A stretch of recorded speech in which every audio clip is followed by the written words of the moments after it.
I think, see, when you talk of resilience, resilience really is bouncing back, right? Bouncing back from where you were. And it's only a shade, it's a degree of, have you been able to bounce back to the same level as what you were before the event? Or, but what goes along with resilience is adaptability, because I think I can safely say that at least from an industry point of view and from speaking for ourselves, the resilience phase was a short part, because the yardsticks for that, I would say, is one, were you able to continue to provide the services to your customers in the same manner as what you were providing before the lockdowns, etc., started?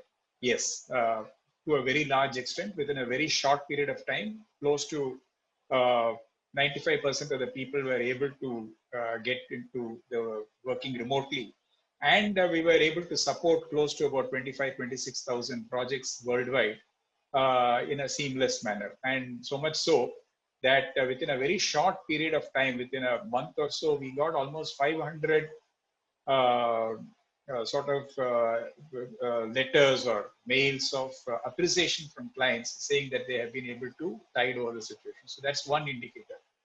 The second, of course, you talked about the working from home itself. Yes, you alluded to preparedness for it. I think we were, while work from home has not been, in India, for instance, it was not even an accepted model or something which was even permitted by the regulations, right? Especially when you are working in this industry. But even in some of the advanced economies, work from home was a very small percentage.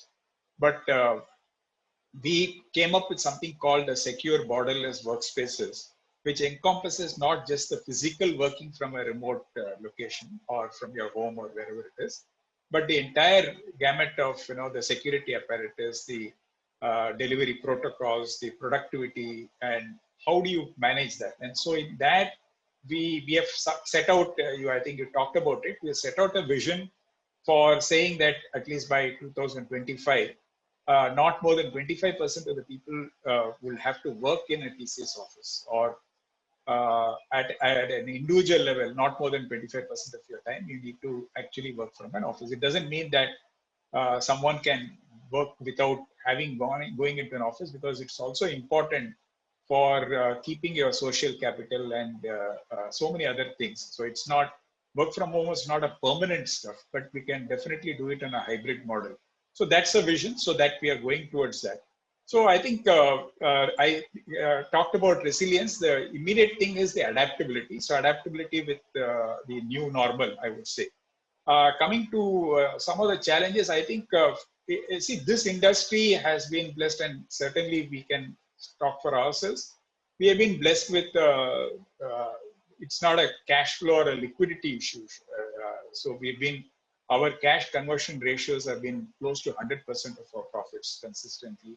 So it's not a question. And counterintuitively, the delinquencies have not been too many, right? Yes, Mr. Gupta rightly talked about the overhang from the aerospace industry. But if you really look at counterintuitively, we didn't see too many of those, but something, it's an area to watch out. But at the same time, if we have the cash flows, one of the things which we are seeing is obviously the softening of the returns on whatever investable surpluses, because interest rates have been crashing almost everywhere, including in India. So that is one. Otherwise, the most important area is to get back to growth, because in our first quarter, we were impacted by the demand contraction in certain markets, and to some extent, the supply constraints as well. Not as much as what we were not able to provide, but more to do with customers not sort of so comfortable with you are completely working from home, especially certain banking customers, etc., who are worried that screenshots can be used of customer information, and you don't know who is peering into your desktop or a laptop, etc. But that is past, that is behind us now. So our immediate answer is to get back to growth, because technology plays a huge part in every business, and I'm sure each of the panelists will say how the technology is actually playing in their own businesses. So we have the opportunity how to capture that and to work in the current environment and to make sure that we stay very connected with our customers and utilize those opportunities and grow.